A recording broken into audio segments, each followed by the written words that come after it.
इससे पहले उन्होंने 3 से 4 बार अपने विधानसभा क्षेत्र माजरा में जनसंपर्क कार्यालय खोला था और वहीं वो लोगों से बातचीत कर रहे थे, अपने लोगों से या कार्यकर्ताओं से। आज वो सीधे दिल्ली से आए, 3 घंटे तक कार्यकर्ता और एमएलए उनका इंतजार करते रहे। कुछ देर पहले वो कांग्रेस भवन में पहुंचे हैं और उस कुर्सी पे आसीन है जिसमें यशपाल आर्य बैठते थे। हाँ। और वहां अब देखिए घटनाक्रम में कितनी तेजी से बदला है। रिमझिम फुहारें भी पड़ रही हैं देहरादून में, मसूरी में भी, आसपास भी, और यहाँ कांग्रेस के भवन में भी काफी जलवा जलाल देखने को मिला कि विधायकों ने और कार्यकर्ताओं ने पहली बार नारे लगाए कि हमारा मुख्यमंत्री कैसा हो, हरीश रावत। क्या परिवर्तन की सुखबुगाहट देख रहे हैं आप? ईमानदारी से बताइएगा।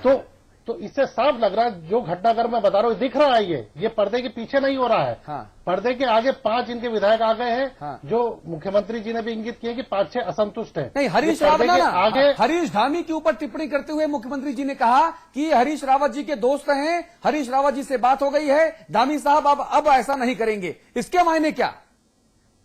देखिए, वैसे तो कायदे से वो खुद मुख्यमंत्री हैं। हाँ। चाहते तो वो हरीश धामी से खुद भी बात कर सकते हैं। आपको मैं बता दूं कि जब विधानसभा सत्र का पहला दिन था और हरीश धामी नए जीत कर आए थे। हाँ। तो वो काली पट्टी अपनी बाह में बांध के आए थे। तो सबको आश्चर्य हुआ कि पहले दिन ही इनको ऐसा क्या विरोध हो गया अपनी सरकार से।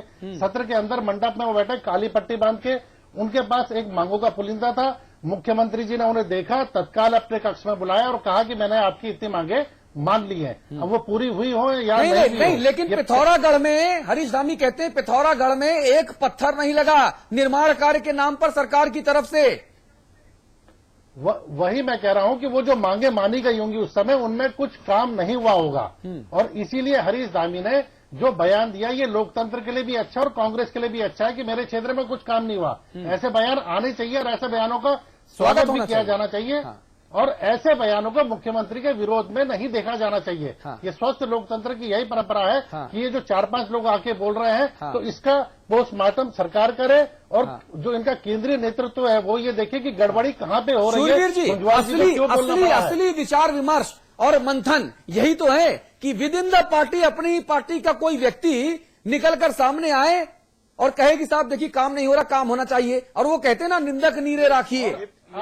अतुल जी, एक बात मैं और जोड़ना चाह रहा हूं। हरीश रावत जी के इस दौरे को, ये बहुत महत्वपूर्ण दौरा माना जा रहा है। हाँ। और ये भी खबर आ रही है कि राहुल गांधी के विशेष निर्देश के बाद हरीश रावत आज सीधे कांग्रेस भवन में पहुंचे। अध्यक्ष की कुर्सी पर बैठे।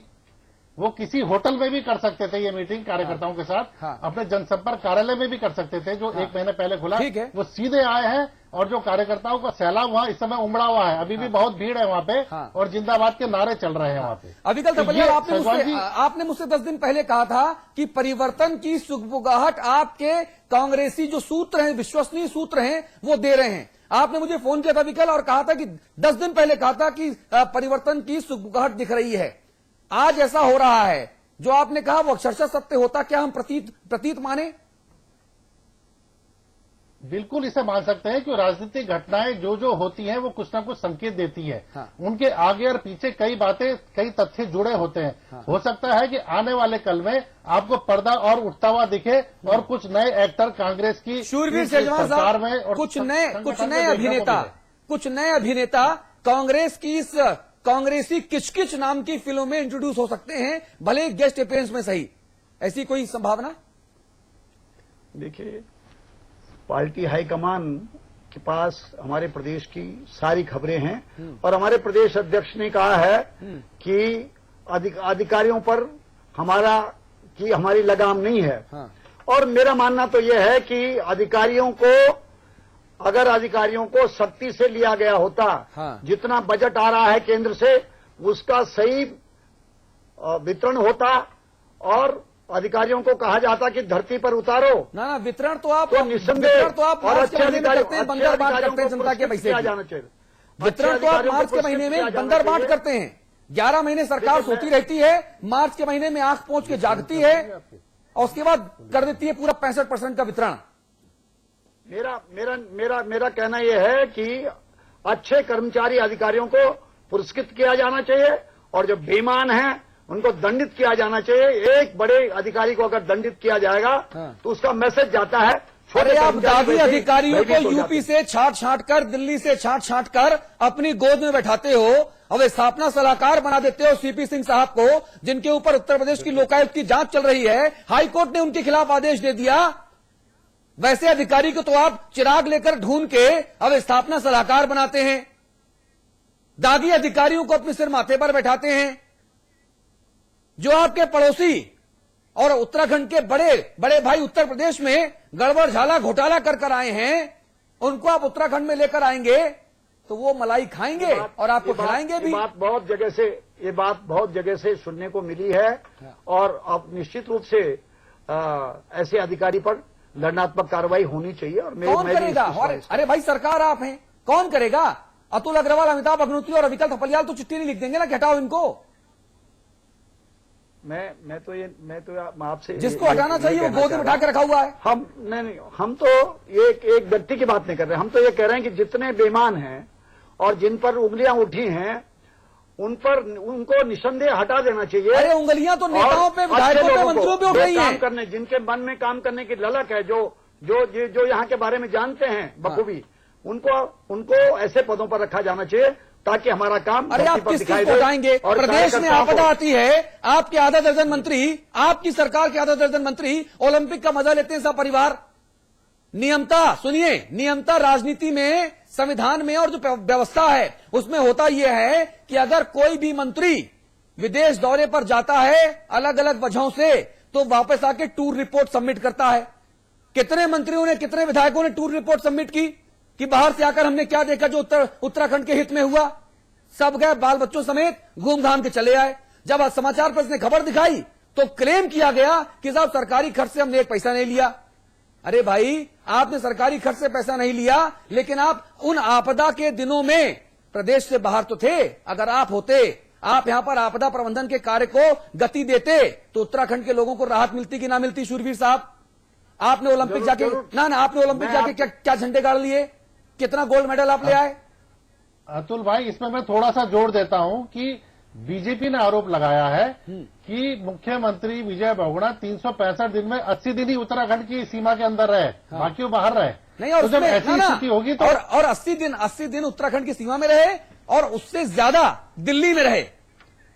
हाँ, तो नौकरशाही अगर बेलगाम हो रही तो वो भी तो समझ रही है कि ऊपर निर्देश देने वाला कोई नहीं है। सजवान जी देखिए, निश्चित रूप से जो लोग विदेश गए होंगे वहां से कुछ सीख के आए होंगे और उन्होंने रिपोर्ट सबमिट की होगी। और मैं चाहता हूं कि उनकी रिपोर्ट के आधार पर, अरे उस रिपोर्ट को सर्वे करा दीजिए ना कि क्या सीख कर आए और उत्तराखंड के लोगों को क्या फायदा हुआ इस रिपोर्ट से। और अगले ओलंपिक में उत्तराखंड के 5 लोग, 4 लोग, 3 लोग गोल्ड मेडल लेकर आएंगे। ये दावा क्यों नहीं करवा देते आप? अब ये दावा तो निसंदेह जिम्मेदार लोगों को। सजवान जी, आपकी सरकार के एक मंत्री, मैं ऐसा उदाहरण दे दूं जिसको काटने में फिर मुश्किल हो जाए।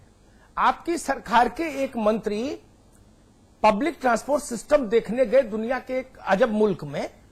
वहां जब घूम फिर के वापस आ गए सारा पैसा फूंक के, तो आने के बाद उन्होंने कहा कि अरे गलत चले गए थे यार, पता लगा गलत दे दिया अधिकारियों ने। उस देश में तो पब्लिक ट्रांसपोर्ट सिस्टम ही नहीं है। अजब मजाक हो रहा है इस देश में।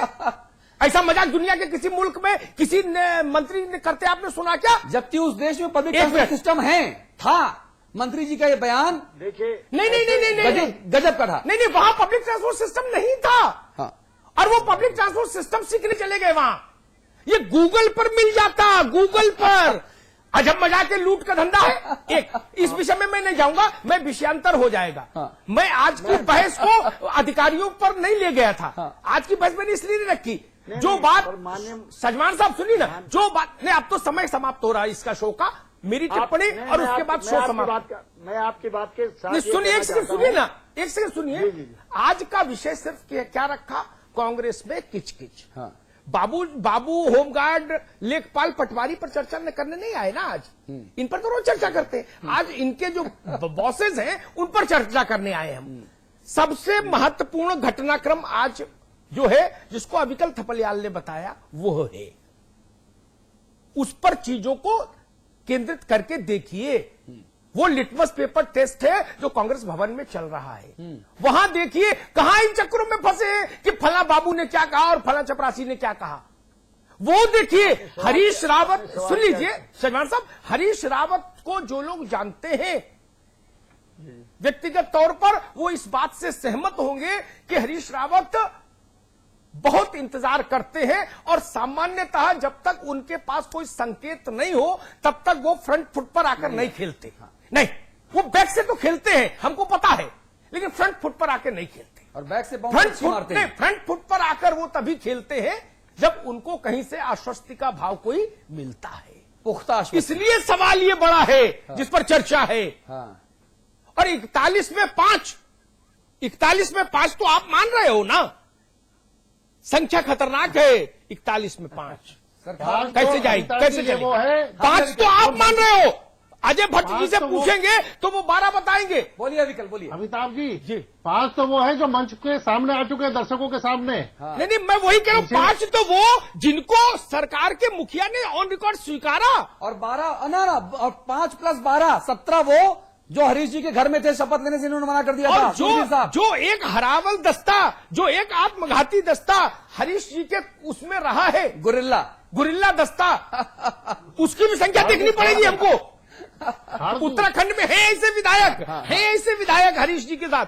अरे हरीश धामी को देख लीजिए। ये सब बड़ा विचित्र स्थिति है। ऐसे में सरकार कैसे चले? हाँ। शूरवीर जी कैसे चले? अरे कुंवर प्रणव चैंपियन हैं, हरीश धामी साहब हैं। देखिए और निर्दलीय भी उधर ही हो जाएंगे जिधर हवा बहेगी। ना जहां रहे एकदम वहां रहे हम, वही उत्तराखंड में होता है। हमको इसका दूसरा अर्थ नहीं लगाना चाहिए। हरीश रावत एक जननेता है, उन्होंने उत्तराखंड आंदोलन में शिरकत करके उत्तर प्रदेश जैसी बदतर स्थिति से कांग्रेस को उबार करके उन्होंने सरकार दी है। तभी नजरअंदाज किया गया उनको 2 बार, मुख्यमंत्री नहीं बनाया गया, जबकि तगड़े दावेदार वही थे। अब उनको मुख्यमंत्री नहीं बनाया गया, उस समय पंडित नारायण तिवारी को बनाया गया। हाँ। जो यहाँ बहुत मजबूत नींव रखते हैं। और इस बार अच्छा शूरवीर जी जब कुर्सी खाली नहीं, देखिए आप तो बुजुर्ग राजनेता है, चीजों को समझते हैं बारीकी से और निर्भीक भी है। आप कोई उतने छोटे कद के राजनेता तो है नहीं कि आपको बोलने में बहुत संकोच हो। आप मुझे बताइए, अभी कुर्सी खाली नहीं, अभी चुनाव भी नहीं होना, सरकार को अभी 1.5 साल हुआ, फिर ये नारा क्यों? प्रदेश का मुख्यमंत्री कैसा हो, हरीश रावत जैसा हो। हरीश रावत कहीं वैकेंसी है क्या? अतुल एक मिनट, वैकेंसी तो है नहीं। कार्यकर्ताओं, अरे भाई तो ये 17 में लगाओ नारा। अरे सर जी ये नारा 17 में लगता तो समझ आता, ये 13 में क्यों लग रहा है? नहीं, और हरीश जी में चार कितना कहां से आ गया? कांग्रेस के कार्यकर्ताओं के अंतर्मन की आवाज है और उस अभी तक नहीं लगा। अभी तक मुख्यमंत्री शाहजहां जी, अभी तक ये अंतर मन की आवाज मन में ही रही 1.5 साल। हाँ। आज पहली बार इसको आवाज मिली है, स्वर मिला है। ये समझना होगा। और ये तब मिला है, ये तब मिला है जब 10 जनपद में कहीं नारा नहीं लगा। जब 10 जनपद में हरीश जी और मुख्यमंत्री जी की एक साथ मीटिंग हुई है कांग्रेस के आला नेताओं से, और उसके बाद हरीश जी आके सीधे कांग्रेस दफ्तर में जिस दम के साथ आए हैं, इस दम के पीछे का जो दम है ना, ये समझना बड़ा जरूरी है। विकल थपलियाल, मैं चाहूंगा आज आप संपादकीय टिप्पणी दें। देखिए मुझे अब जो लगा है, जो आज उनका मूव हुआ है दिल्ली से लेकर देहरादून तक, और जिस तरीके से उत्साह कांग्रेस के कार्यकर्ताओं में देखा गया, हाँ। और जो विधायक वहां पे खुल के आए हैं, हाँ। मुझे ऐसा लग रहा है कि जो कांग्रेस के अंदर जो फेरबदल के जो संकेत अभी तक मिल रहे थे, ये थोड़े से पुष्ट होते हुए दिख रहे हैं। अच्छा। और सजवान जी ने अभी जो अपनी टिप्पणी में कहा कि ये कार्यकर्ताओं की अंतर आत्मा की आवाज है। मैं आपको बता दूं कि सजवान जी किसी भी गुट से नहीं जुड़े हैं। हाँ। ये अपने आप ही शूरवीर हैं। हाँ। ये बहुत पुराने शूरवीर हैं। हाँ। तो ये किसी गुट से आज तक नहीं बंधे हैं। मैंने नहीं देखा कि ना ये सतपाल के साथ कभी खड़े हुए हैं, ना ये विजय बहुगुणा के साथ, और ना हरीश रावत के साथ। हाँ। हरीश रावत जी के साथ तो हो सकता है इनका 36 का आंकड़ा कभी रहा भी हो। हाँ। ये भी हो सकता है। हाँ। लेकिन जिस तरीके से वो एक निष्पक्ष तरीके से उन्होंने आज जो ये बोला है कि दुश्मन का दुश्मन मेरा दोस्त, नहीं ऐसा भी नहीं है। लेकिन वो जो अपनी आंख से जो देख रहे हैं, सजवान जी ने देखा जो आज, और जो समझा, जो उनका अनुभव बता रहा है, और जो उन्होंने ये कह दिया कि ये अंतर आत्मा की आवाज है। हाँ। उससे मुझे लगता है कि कांग्रेस में किसी स्तर पर एक खिचड़ी पक रही है। और अमिताभ जी चूंकि आप दिल्ली में बैठे हैं, तो आपको भी आपके वहां के सूत्र कुछ न कुछ इशारा कर रहे हैं। खिचड़ी की खुशबू हमारे तक आ रही है, इसलिए मुद्दा हमने आज चर्चा के लिए चुना। अमिताभ जी, संपादकीय टिप्पणी। देखिए, मैं वही बात कहूंगा, बाकी तो छोटी छोटी चीजें चलती रहती है। किसने क्या बयान दिया, कौन धरने पर बैठा है, यशपाल आर्या जी क्या बोले, हरक सिंह रावत ने उस पर क्या तंज कसा, इसका कोई बहुत मतलब नहीं। उत्तराखंड की राजनीति में और खासतौर पर कांग्रेस की राजनीति में एक बड़ा शक्तिपीठ है हरीश रावत जी। और हरीश रावत, मैंने कहा, उनके स्वभाव में फ्रंट फुट पर खेलना नहीं है ज्यादा, वो बहुत फूंक कर कदम रखते